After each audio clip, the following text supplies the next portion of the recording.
नमस्कार प्यारे मित्रों, आप सबका फिर से एक नई कहानी में स्वागत है। यह बहुत ही ज्ञानवर्धक कहानी है और भगवान बुद्ध की बहुत ही प्रेरणादायक कहानी है। तो चलिए इस कहानी को शुरू करते हैं। बहुत ही प्राचीन समय की बात है। एक युवक था जो कि कोई भी कार्य करने से पहले अपने मित्रों से सलाह लिया करता था। कोई भी निर्णय लेने से पहले अपने मित्रों से पूछा करता था। एक दिन उसने अपने मित्रों से कहा कि मित्र, मैं एक व्यापार शुरू करना चाहता हूँ। आखिर जीवन यापन के लिए कोई साधन तो होना ही चाहिए। इतना बड़ा मैं हो गया लेकिन आज तक अपने पैरों पे खड़ा नहीं हुआ। अपने माँ बाप के सहारे ही जीवित हूँ, लेकिन फैमिली को आगे बढ़ाने के लिए और उनका जीवन यापन के लिए मुझे कुछ ना कुछ तो करना ही पड़ेगा। यही विचार करते हुए अपने दोस्तों से उसने राय मांगी। इस पर उसके दोस्तों ने कहा कि व्यापार तो बहुत बड़ी बात होती है। व्यापार को करने के लिए योग्यता होनी चाहिए। अगर तुम्हारे फैमिली में से किसी ने व्यापार किया होगा या करने की सोचा होगा तो तुम्हारे अंदर भी यह योग्यता अवश्य होगी। लेकिन जहाँ तक हमें पता है, तुम्हारे परिवार में से किसी ने कभी भी व्यापार नहीं किया है। व्यापार करने के लिए अधिक धन की आवश्यकता होती है और जहाँ तक हमें पता है, तुम एक गरीब परिवार से हो। अगर तुमने कोशिश करके व्यापार खड़ा भी कर लिया तो तुम उसे चला नहीं पाओगे और तुम्हारा बहुत नुकसान हो जाएगा। इसलिए हम तुम्हारे मित्र हैं। इसी मित्रता के नाते हम तुम्हें गलत फैसला लेने से रोकना चाहते हैं। ऐसा कहते हुए सारे मित्रों ने एक एक करके उस व्यक्ति के सामने अपनी बात रखी और उसे समझाते हुए कहा कि यह निर्णय तुम्हारा बिल्कुल गलत है, इसलिए तुम व्यापार करने की जिद छोड़ दो। अपने मित्रों की बात सुनकर वह घर चला गया और घर जाकर बहुत ही सोच विचार करने लगा। इसी तरह से कुछ दिन बीत गए और बाद में उसने यह निर्णय लिया कि वह व्यापार नहीं कर सकता। उसके मन में फिर से एक विचार आया और तुरंत ही वह अपने मित्रों के पास गया और बोला कि मित्रों, तुमने सही कहा था, मैं व्यापार करने के योग्य नहीं हूँ। मैंने इस पर बहुत सोच विचार किया, तब मेरे मन में यह विचार आया है कि मैं सैनिक बनने के योग्य हूँ। आज ही मैं राजा के पास जाता हूँ और उनसे सैनिक बनने के लिए आग्रह करूँगा। जब उसके मित्रों ने यह बात सुनी तो वे ठहाके लगाकर हंसने लगे और कहने लगे, तुम योद्धा बनोगे? तुमने अपना शरीर देखा है? बिल्कुल हड्डियों का ढांचा प्रतीत होता है। तुम्हारे शरीर में थोड़ा भी बल जान नहीं पड़ता। राजा तुम्हें सेना में भर्ती करे ना करे, लेकिन तुम अपना मजाक बनवाकर अवश्य लौटोगे। तुम्हारे अंदर सैनिक बनने के कोई भी गुण मौजूद नहीं है। जब इस युवक ने अपने दोस्तों की बातें सुनी तो बड़े ही उदास मन से अपने घर को लौट गया और घर जाकर विचार करने लगा। धीरे धीरे समय बीतने लगा और उसने यह विचार किया कि मैं योद्धा नहीं बन सकता। शायद मेरे मित्र ठीक ही कहते हैं, मैं योद्धा बनने के काबिल नहीं हूँ, और उसने योद्धा बनने का विचार भी त्याग दिया। फिर कुछ दिन बीतने के बाद उसने अपने मन में विचार किया कि अब मैं किसान बनूंगा। किसान बनने के लिए तो किसी भी उतनी काबिलियत की ज़रूरत नहीं है। मेहनत मजदूरी करके अन्न तो मैं उगा ही लूँगा। यही मन में विचार करते हुए उसने ज़मीन खरीदने की सोची और ज़मीन खरीदने के लिए वह जा ही रहा था कि जिस रास्ते से वह जा रहा था उसी रास्ते से उसके मित्र भी आ रहे थे। जब उसके मित्रों ने उस युवक को देखा तो बोले, अरे मित्र, कहाँ जा रहे हो? तब उस युवक ने जवाब दिया कि अब मैं किसान बनना चाहता हूँ और खेती करने के लिए उपयुक्त ज़मीन खरीदने जा रहा हूँ। जब उसके मित्रों ने उसकी बात सुनी तो जोर जोर से हंसने लगे और बोले, खेती करने के लिए बहुत ही अनुभव की ज़रूरत होती है। हमें जहाँ तक पता है तुम्हारे घर में किसी ने भी खेती नहीं किया है, इसलिए तुम खेती करने का विचार अपने मन से त्याग दो, क्योंकि खेती करने के लिए तुम्हें एक अच्छी ज़मीन की आवश्यकता होगी और अच्छा ज़मीन खरीदने के लिए बहुत सारे धन की आवश्यकता होगी, और तुम तो बहुत ही ज़्यादा गरीब हो। तुम इतना धन कहाँ से लाओगे? और अगर धन कहीं से ले भी आए, तुमने ज़मीन खरीद भी लिया, तो क्या तुम उस पर खेती कर पाओगे? तुम्हें पता भी है कि खेती कैसे की जाती है, कौन सा फसल कब उगाया जाता है? इन सब ज्ञान के बिना भला तुम खेती कैसे कर पाओगे? तुम तो सारे पैसे बर्बाद कर दोगे और अन्न भी नहीं उगा पाओगे। अपने मित्रों की बात सुनकर वह काफ़ी देर तक सोच विचार करता है और खेती करने का विचार भी अपने मन से त्याग देता है और सोचता है कि मुझे कुछ और ही सोचना चाहिए। यही सोचते हुए वह अपने घर को लौट जाता है। घर पे जाने के बाद वह काफ़ी दिनों तक सोच विचार करते रहता है और सोचता है कि मैं क्या करूं। उसे कोई रास्ता नज़र नहीं आ रहा था। उसे कुछ समझ नहीं आ रहा था कि वह किस काम के लिए बना है। फिर उसके मन में एक विचार आया कि मेरे दोस्त मुझे कितनी अच्छी तरह से जानते हैं, मेरे हर अच्छे बुरे का ख्याल रखते हैं। अगर वे मुझे इतना समझते हैं तो उन्हें ही पता होगा कि मैं किस कार्य के लिए बना हूँ और कौन सा कार्य मेरे लिए उपयुक्त है। यही मन में विचार करते हुए उसने अपने दोस्तों के पास जाने का सोचा और जैसे ही वो अपने घर से निकला और अपने मित्रों के पास पहुंचा और उनसे जाकर बोला कि मित्रों, तुम मेरे सबसे बड़े शुभचिंतक हो और तुमने आज तक मेरे बारे में जो जो कहा है वो सब सही था। लेकिन अब मुझे ये समझ नहीं आ रहा है कि मैं क्या करूं, मैं कौन सा कार्य करूं जिससे मुझे ज़िंदगी में सफलता मिले और मैं किस कार्य के लिए उपयुक्त हूं। अब तुम ही लोग मुझे यह बता सकते हो कि मैं क्या कार्य कर सकता हूं, क्योंकि अब मुझे कुछ भी समझ नहीं आ रहा है। इस पर उसके मित्रों ने कहा कि मित्र, वही कार्य हमारे लिए उपयुक्त होता है जिस कार्य की हमारे घर में परंपरा चली आ रही है और जो काम हमारे पूर्वज करते आए हैं। तुम्हें भी वही कार्य करना चाहिए जो वर्षों से तुम्हारे घर के लोग करते आ रहे हैं। जो कार्य तुम्हारे घर में हमेशा से होते आया है उसे तुमने बचपन से देखा है और अच्छे से सीखा है और उस कार्य में तुम बेहतर कर सकते हो और अपना भविष्य भी बना सकते हो। इस पर उस युवक ने कहा कि मेरे घर के लोग तो हमेशा से मजदूरी करते आए हैं, लेकिन मैं मजदूरी नहीं करना चाहता। मैं कुछ अलग करना चाहता हूँ, मैं कुछ बड़ा करना चाहता हूँ। मैं सबसे अलग हटकर अपना कुछ भविष्य बनाना चाहता हूँ। मैं अपने जीवन में ऊंचाइयों को छूना चाहता हूं और बहुत बड़ा बनना चाहता हूं। इस पर उसके मित्रों ने कहा, जैसा हमें उचित लगा वैसा हमने तुम्हें बता दिया, आगे तुम्हारी मर्जी, जो तुम्हें अच्छा लगता है वो करो। और ऐसा कहकर उसके सारे मित्र वहां से चले गए।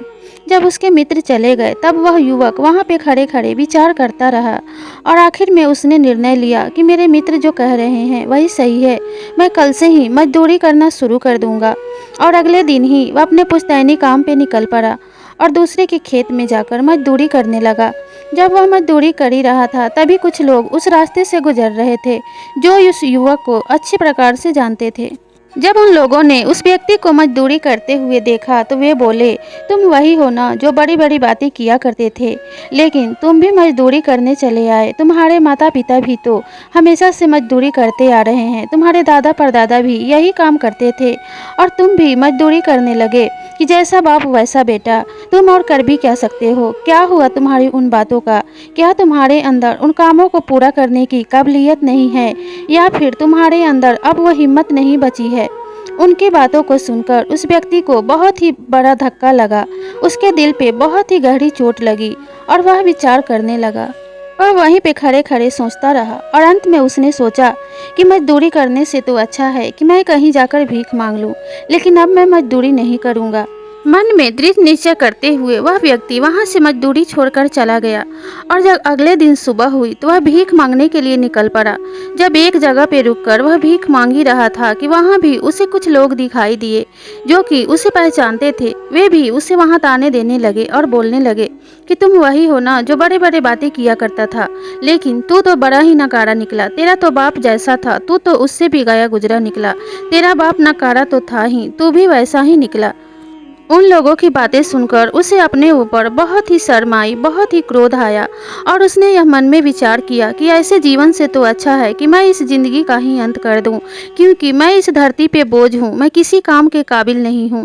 ना तो मैं खेती कर सकता हूं, ना तो मैं व्यापार कर सकता हूं, ना ही मैं सेना में भर्ती हो सकता हूं और ना ही मजदूरी कर सकता हूं। यहाँ तक कि मैं तो ठीक से भीख भी नहीं मांग पाता। इसलिए मेरा जीवन तो बिल्कुल ही व्यर्थ है। ऐसे व्यक्ति का इस दुनिया में क्या काम? उसने सोचा कि मैं आज ही इस जिंदगी का अंत कर दूंगा। यही मन में विचार करते हुए वह पहाड़ पे चढ़ता चला जा रहा था। उसने सोचा कि मैं पहाड़ की सबसे ऊंची चोटी से कूदकर अपनी जान दे दूंगा। और जैसे जैसे वह पहाड़ी के ऊपरी चोटी पर चढ़ता जा रहा था, उसकी मन की व्याकुलता और बढ़ती जा रही थी। उसका मन और ज़्यादा अशांत होता जा रहा था। जैसे जैसे वह ऊपर चढ़ता गया उसकी मन की पीड़ा और बढ़ती गई और उसे ऐसा लग रहा था कि जितनी जल्दी हो सके इस जीवन का अंत कर दूं।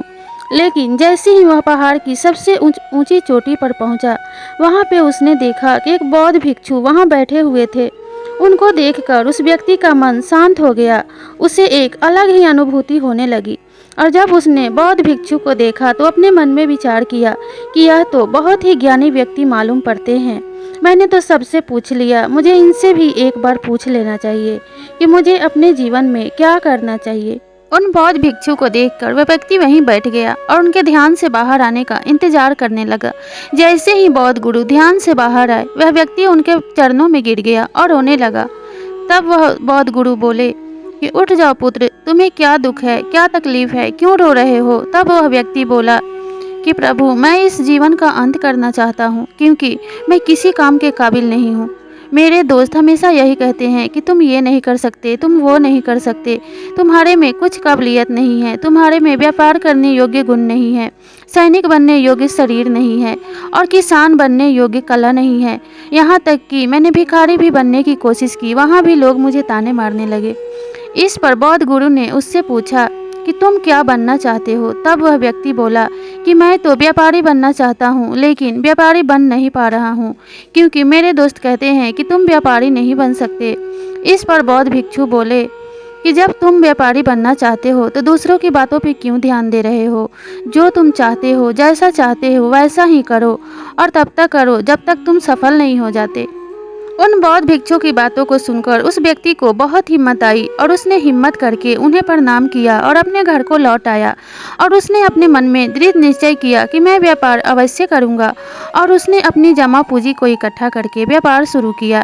धीरे धीरे कुछ दिनों तक व्यापार तो अच्छा चलता रहा, लेकिन 3 महीने बीतने के बाद उस व्यक्ति को व्यापार में नुकसान होने लगा और वह बिल्कुल बर्बाद हो गया। तब उसके मित्र उसके पास आए और उन्होंने कहा, इसी वजह से हम तुम्हें मना किया करते थे, क्योंकि हमें पता था कि तुम व्यापार करने के योग्य नहीं हो, लेकिन तुम तो इतने जिद्दी हो कि तुमने हमारी बात नहीं मानी। ऐसा कहते हुए उसके मित्र उसे ताना देने लगे, लेकिन उसने अपने मित्र की बातों पर ध्यान नहीं दिया और फिर से अपनी जमा पूंजी इकट्ठा करके व्यापार को फिर से एक बार खड़ा किया। थोड़े दिनों तक व्यापार फिर से अच्छा चला, लेकिन फिर से उसका व्यापार में नुकसान हो गया। अब तो उस व्यक्ति के मन में यह बात आने लगी कि शायद मेरे मित्र ठीक कहते हैं, मैं शायद व्यापार करने के योग्य नहीं हूँ। लेकिन फिर से उसके मन में यह विचार आया कि बौद्ध भिक्षु ने मुझसे कहा था कि तुम किसी की बातों पर ध्यान मत देना, और जब तक तुम सफल नहीं हो जाते तब तक उस काम को करते रहना। बौद्ध भिक्षु की बातें याद आते ही उस व्यक्ति ने फिर से व्यापार करने की ठान ली, लेकिन अब उसके पास कोई भी धन शेष नहीं बचा था। इसलिए गांव के सेठ से उसने कुछ कर्ज उधार लिए और फिर से व्यापार करने का मन बना लिया। उसने फिर से व्यापार शुरू किया और उसने सोचा कि मैंने जो पिछली बार गलतियां की थी वह इस बार नहीं दोहराऊंगा। और उसने ध्यान से सोचना शुरू किया कि पिछले व्यापार में उसने क्या क्या गलतियां की थी। तब उसे इस बात का ख्याल आया कि पिछले व्यापार में वह व्यापार का कोई भी सामान खुद से लाने नहीं जाता था, वह हमेशा दूसरों को भेजा करता था, जिससे इससे खरीद बिक्री का कोई भी तजुर्बा उसे नहीं है। उसने मन में विचार किया कि जब तक मैं व्यापार का सामान खुद से ना खरीदूं, मैं एक अच्छा व्यापारी नहीं बन सकता। और यही मन में विचार करते हुए उसने अपना व्यापार खुद से ही करना शुरू किया। अब वह दूसरों पे बिल्कुल निर्भर नहीं रहता था। धीरे धीरे उसने अपनी उन सारी कमियों को पूरा किया और अपने व्यापार में तन मन धन से जुट गया। उसने व्यापार में सफलता हासिल कर ली और जो मित्र उसकी बुराइयां किया करते थे, वही मित्र अब आकर उसकी तारीफ करने लगे। अब वह अपने गांव का सबसे बड़ा व्यापारी बन चुका था और सबसे अमीर व्यक्ति बन चुका था।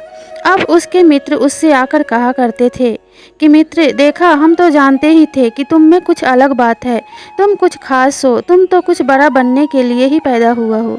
इसीलिए तो हम तुम्हें रोका करते थे, ताकि तुम अपनी इस खूबी को पहचान सको और कुछ बड़ा कर सको। यह सुनकर उस व्यक्ति को बड़ा अच्छा लगता था, वह उनकी बातों में खो जाता था। धीरे धीरे उसका ध्यान व्यापार से हटने लगा और अपनी दोस्तों की बातें सुनने में उसका ध्यान लगने लगा, जिसके वजह से धीरे धीरे उसका व्यापार में नुकसान होने लगा और वह फिर से कर्जे में डूब गया। जब वह कर्जे में डूब गया तब उसे उन बौद्ध भिक्षु की बातों को स्मरण हुआ और भागता हुआ वह उसी पहाड़ी की चोटी पर पहुंचा जहां पहली बार उसे बौद्ध भिक्षु मिले थे। जब वह वहां पहुंचा तो उसने देखा कि बौद्ध भिक्षु उसी पेड़ के नीचे ध्यान लगाए बैठे हुए थे। वह वहीं पे बैठ गया और उनके ध्यान से बाहर आने का इंतजार करने लगा। जब बौद्ध भिक्षु ध्यान से बाहर आए तब वह व्यक्ति उनके चरणों में गिर गया और रोने लगा कि प्रभु आपके कहे अनुसार मैंने 3 बार व्यापार किया, 2 बार नुकसान हुआ, मैं तीसरे बार में सफल भी हो गया। लेकिन अपने मित्रों की बातों के अनुसार जब से मैं चलने लगा, मैं फिर से कर्जे में डूब गया हूँ। मैं बहुत ही बड़ा नुकसान में चला गया हूँ। अब मैं क्या करूँ? कृपया करके मेरा मार्गदर्शन कीजिए। तब बौद्ध भिक्षु मुस्कुराए और उन्होंने कहा, पुत्र, कुछ भी करने से पहले तुम ये मत देखो कि कौन तुम्हारे बारे में क्या कहते हैं या कौन तुम्हारे बारे में क्या सोचते हैं। बस तुम ये देखो कि क्या करने से तुम्हें मुनाफा होगा, क्या करने से तुम ऊंचाइयों को छू सकते हो। सबसे पहले अपने मन की सुनो, और उसके बाद भी तुम्हें कुछ समझ नहीं आता तो किसी ज्ञानी व्यक्ति की सलाह लो, जिससे सफलता का अनुभव हो, जिसने सफलता की ऊंचाइयों को छुआ हो, सफलता को प्राप्त किया हो। ऐसे ही तुम पूरे जीवन अगर हर किसी की बातों को सुनकर उसी के हिसाब से चलते रहे तो तुम कभी भी सफल नहीं हो पाओगे, और ऐसे ही पूरे जीवन तुम्हारा नुकसान होते रहेगा। गिरते संभलते चलते चलते तुम कभी भी सफलता की ऊंचाइयों को नहीं छू सकते। बौद्ध भिक्षु की बातों को सुनकर अब उसे समझ आ चुका था कि उसे क्या करना है। उसने झुककर बौद्ध भिक्षु को प्रणाम किया और फिर से अपने घर को लौट गया। इस बार उसने किसी की बातों पर ध्यान नहीं दिया, फिर से अपना व्यापार शुरू किया और तन मन से उस व्यापार में जुट गया। अब उससे कोई अच्छा कहता या कोई बुरा कहता, वह किसी की बातों पर ध्यान नहीं देता था। कोई उसकी तारीफ करे तब भी वह उसे सुनने में अपना समय व्यर्थ में नहीं गंवाता था। इस बार वह उस गांव का सबसे अमीर व्यक्ति बना और उसने पहले से भी ज़्यादा कामयाबी हासिल की। अपने व्यापार में इतना नाम कमा लिया कि दूर दूर के लोग उससे मिलने आने लगे, उससे जानने लगे। तब उसे उन बौद्ध भिक्षु की बात की सच्चाई मालूम पड़ी कि अपने मन की सुनो और वही करो जिससे तुम्हें सफलता प्राप्त होने वाला है। कभी भी दूसरों की बातों पे ध्यान मत दो, लोग क्या कहते हैं। काम की सफलता के लिए ज़रूरी है कि काम में लगे रहो, और तब तक लगे रहो जब तक तुम्हें सफलता प्राप्त ना हो जाए। लोग तो कुछ भी कहते रहेंगे, लोगों का तो काम है कहना। सफल हो जाओगे तो सफलता के हिसाब से तुम्हें कहेंगे, असफल हो जाओगे तो असफलता के हिसाब से बोलेंगे। इसलिए लोगों की बातों के हिसाब से अपने मंजिल को कभी तय नहीं करना चाहिए। कहानी अच्छी लगी हो तो वीडियो को लाइक, शेयर और सब्सक्राइब ज़रूर करें।